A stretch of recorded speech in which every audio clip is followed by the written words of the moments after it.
another great edition of Mississippi Stories. I am your host, Marshall Ramsey, editor-at-large and editorial cartoonist right here at Mississippi Today.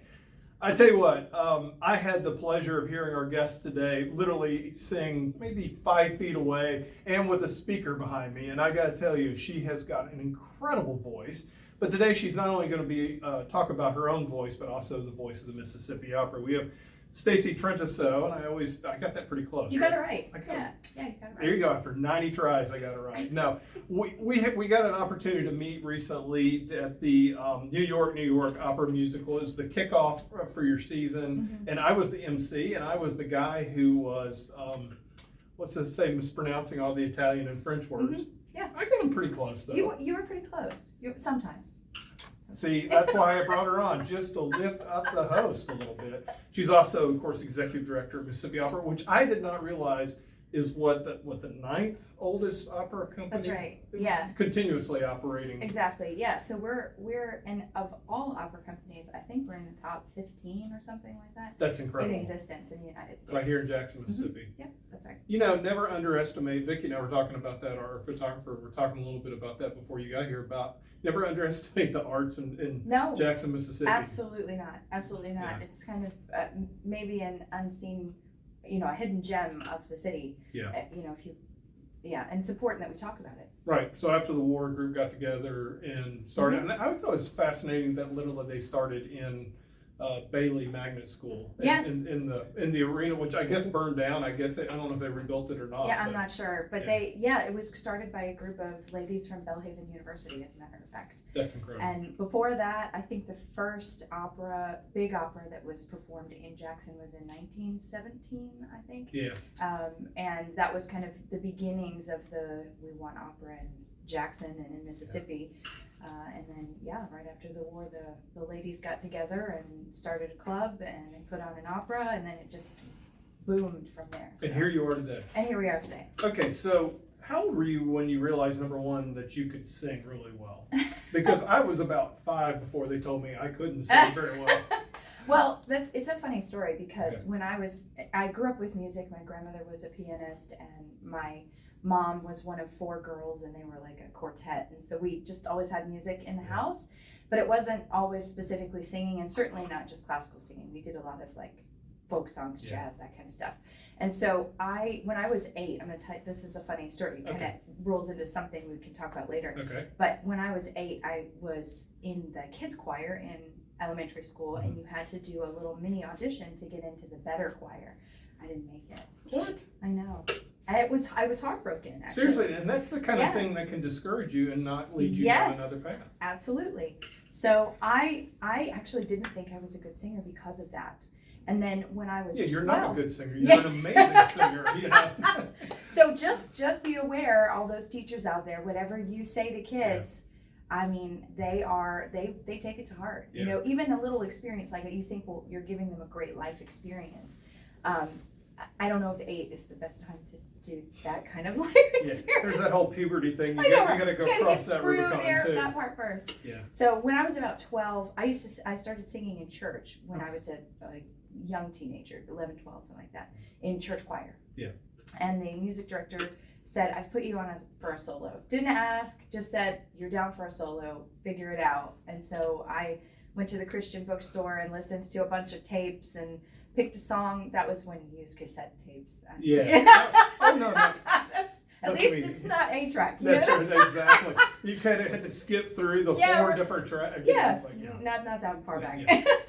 So, but I found a tape and sang the solo in church, and I didn't think I did that great. I didn't know what I was doing, but people went crazy. They were like, "Oh my gosh, you're so good!" And so, which is like total currency when you're that age. Yeah. Oh my God, I loved it. Yeah. So why do you think I became a cartoonist? There you same go. Thing. It's like, ooh, look at my little drawing. Yes. Yeah. So same thing. Yeah. And so that's sort of what started the trajectory. And then I was always in band when I was in middle and high school. What instrument? French horn. Oh. 16 years I played French horn. Wow. And I was going to go to school as I did. I started as an instrumental music education major. I wanted to be a teacher. And then I started to take my first voice lesson, professional or classical, I guess, voice lesson at age 19, if you can believe that. And that was at Southern Miss. No, at Nope. University, or actually Florida State University. You started, that's right, because Yes. you did your undergrad at Florida State. I started at Florida State, Yeah. graduated from UF, so Okay. I'm a University of Florida grad. But did that give you a brain freeze? Because going A little. It's A like- little bit, because when I was at Florida State too, I was in the marching band. I did the whole, Oh, I was at wow. every football game. It was like, I can sing all the chants and stuff, and I don't know any of them at UF. That's funny.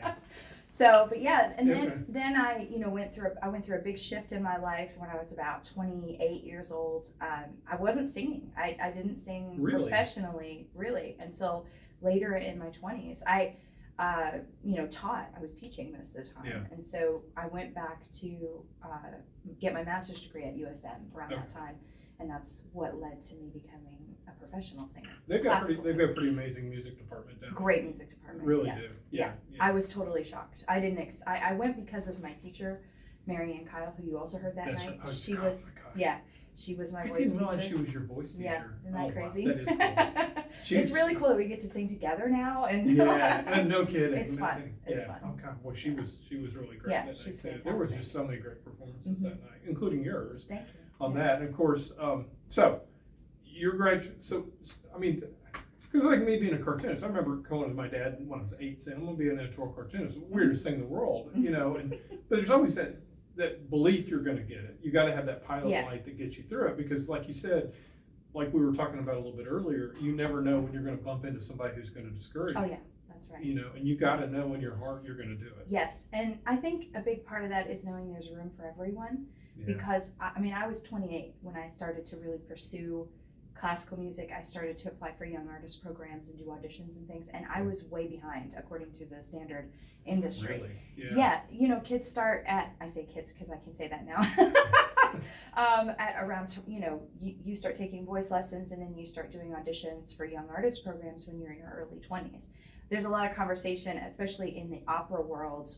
Musical theater is a little different, but in the opera world, it takes time to develop an operatic voice. Yeah. And it's not necessarily experience, so that's a big part of it. It's also age. There's a lot of aging into certain repertoire that you just have to give your voice a little bit of time to do. And so, because believe it or not, your voice is changing, and it's like you're going through many bouts of puberty, at least vocally, strategically throughout, like into your 30s. And it's not until you're in your 30s, and for men, it's sometimes a little later. And that's why I have And a so- zit right here. Yeah. I'm 55. There I'm you going go. through puberty again. There you go. That's There good you to go. know. And then your voice starts to settle a little bit after Yeah.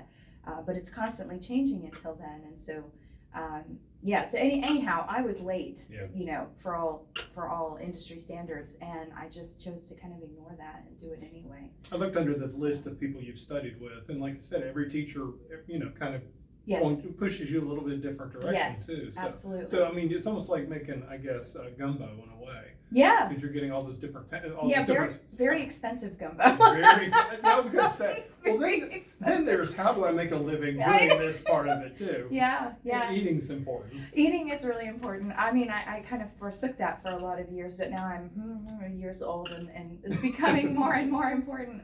No, I think it's really important, especially as artists, that you find your other niche. So it's not really possible in some parts of the world. I lived in Germany for like 5 years. Did you know that? I did not know that. Okay. So I lived in Germany for about 5 years, and some parts of Europe over there, and Germany is still one of those pockets where you can make a living as a singer. You get a contract, you get health insurance, you sing in a house. That also is shifting over there. That environment is shifting. So it's no longer really the case, and it hasn't been for quite some time, that you can make a living just by singing and just by gigging.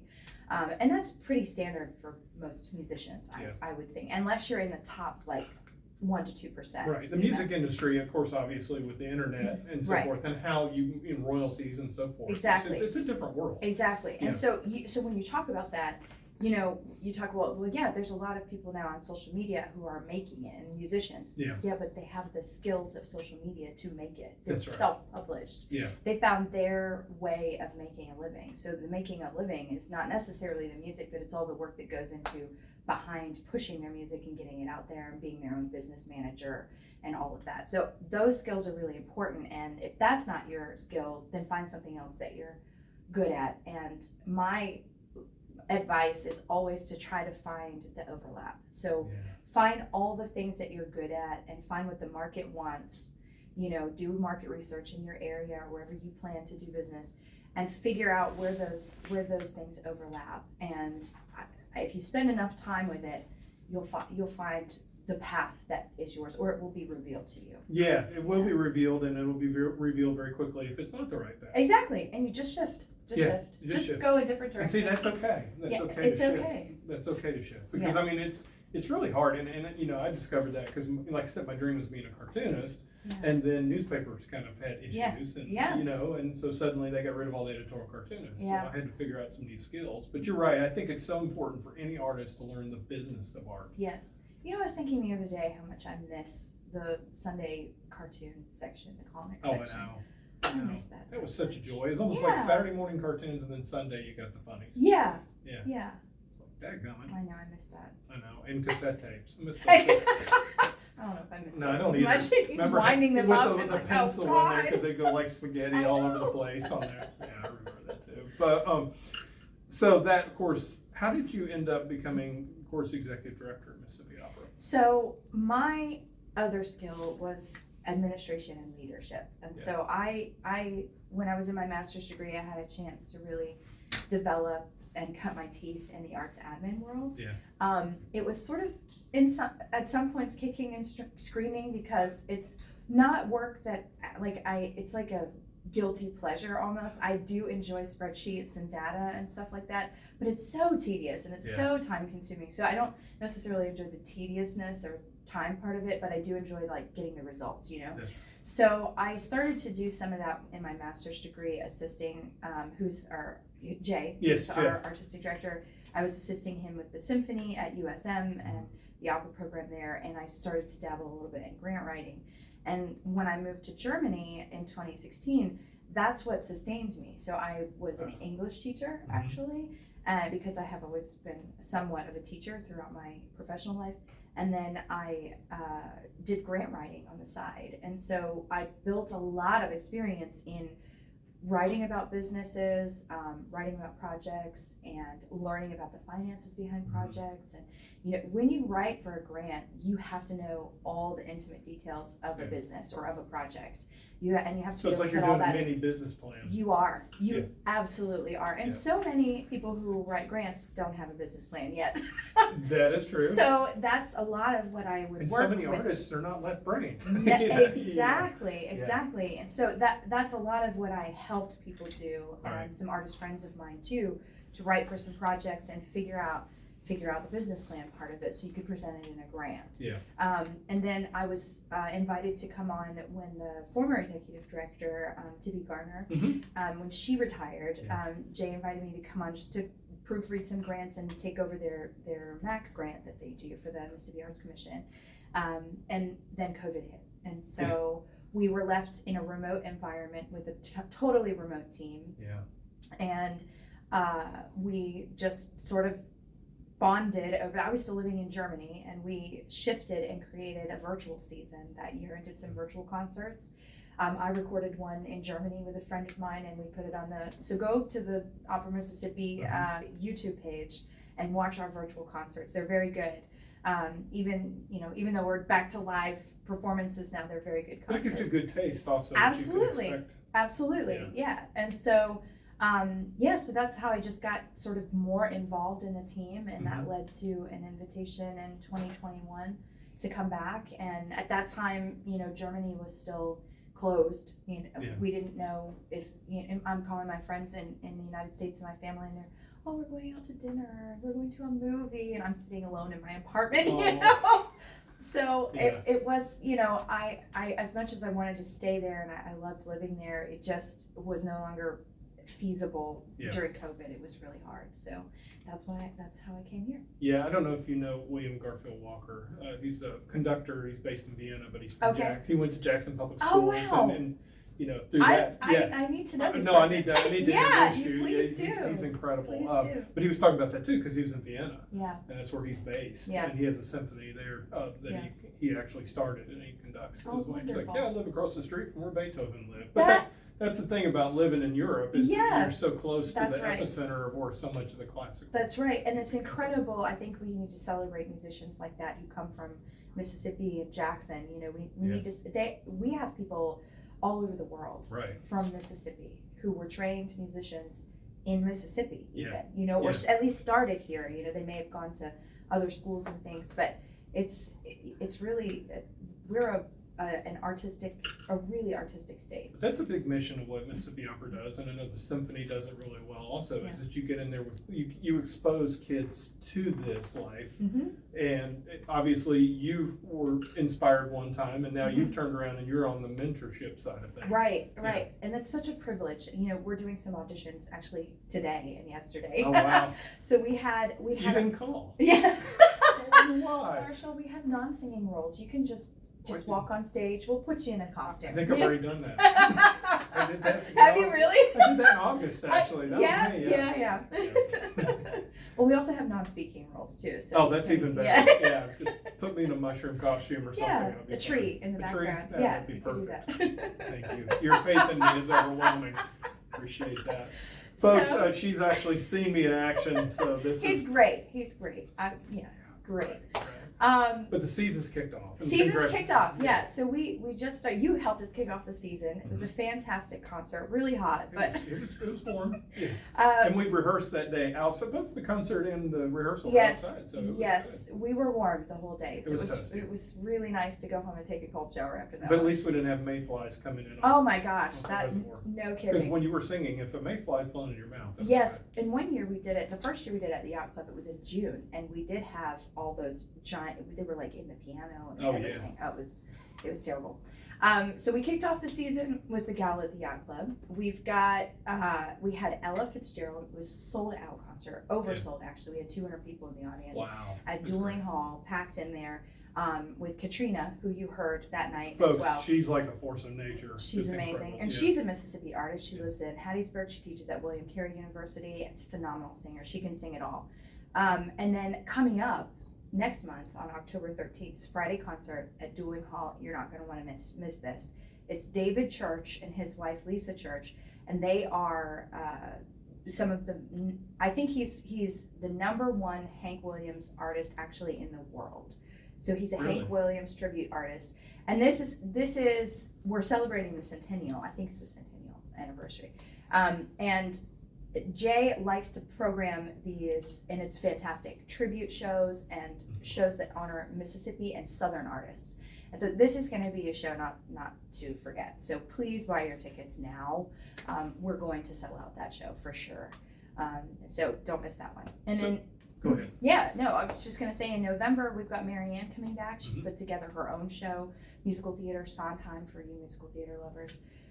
January, we have a Martin Luther King Jr. concert that's going to be at the Museum of Art, actually, the Mississippi Museum of Art. Yeah. Fantastic space to sing. February, we have singers from all over the country coming to Jackson, the best opera and musical theater singers in the country who are winners of our national vocal competition. Nice. And they're coming in February. They're going to be singing at the St. Andrews Center for Performing Arts Mhm. over there at St. Andrews School. And March, we have students from Mississippi College coming to perform for us at Dueling Hall. They're doing another musical theater show called Wizards of Broadway. That'll be a fun event for all ages. And then, of course, the big show, the Magic Flute, which is really exciting, we're doing in April at Thalia-Mara. Oh, that'd be great. Thalia-Mara's kind of your base home now. Yeah, it's our big opera home. You Yeah. know, Dueling Hall is our other home because we Which do is a lot such a of our great venue shows there. too. Yeah. Yeah.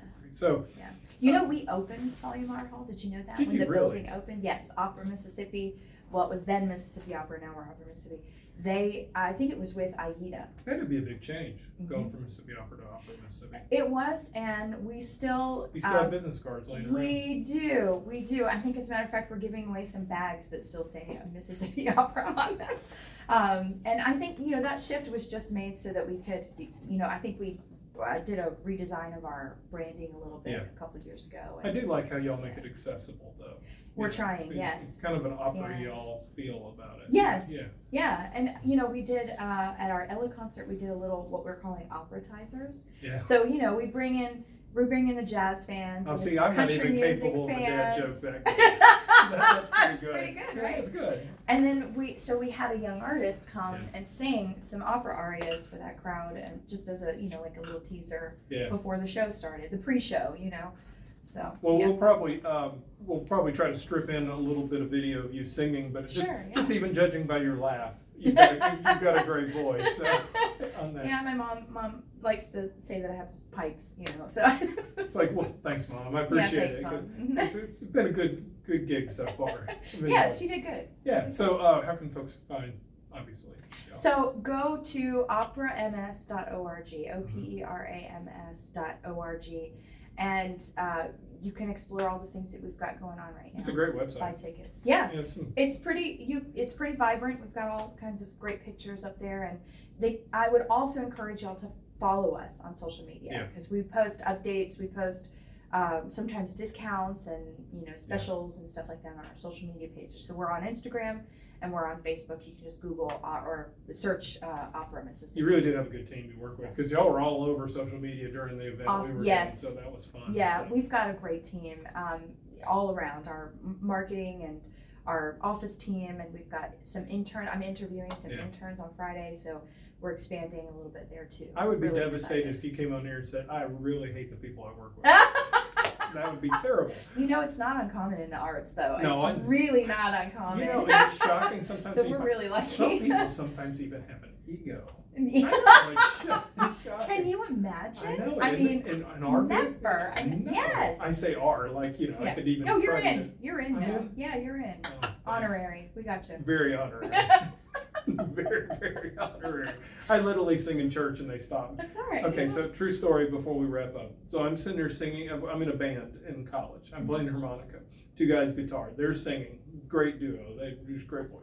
I decide to start singing along with them. They both stop playing. They turn around and look at me and go, "Stop it." No. And it was like everybody in the audience is just looking at me I'm looking at put the harmonica back in your mouth and you're good. Oh, no. So, there you go. Just keep the harmonica there. Exactly. And just breathe. So, we all know our limitations, but you're amazing. Thanks. Folks, I got to tell you, her performance was incredible, but I'm also impressed that you can do the executive side of things as well. And congrats for, helping bring, like I said, opera was like, okay, I remember it from Bugs Bunny. That's kind of how I got, that's how a lot of kids got their start on it and so forth. But that night was just so magical. And thank you for letting me be part of it. Yeah, you're so welcome. Anytime. Yeah, this was fun. Welcome back. All right, well, that wraps another great edition of Mississippi Stories. Of course, I know you want to watch other past episodes. You can go to MississippiToday.org. Make sure you click the like button, too, so you can get more episodes in the future. But, hey, on behalf of, just want to thank Stacey for being with us once again. Check out the website. Check out her. Google her, too, because I tell you what, I'm going to put a link in the bottom of her stuff, too, because your music's incredible as well. All right, well, until next time, I'm Marshall Ramsey, and we'll see you. Thank you for watching this episode of Mississippi Stories. Make sure to subscribe to the Mississippi Today YouTube channel and click the bell to be notified every time a new video uploads.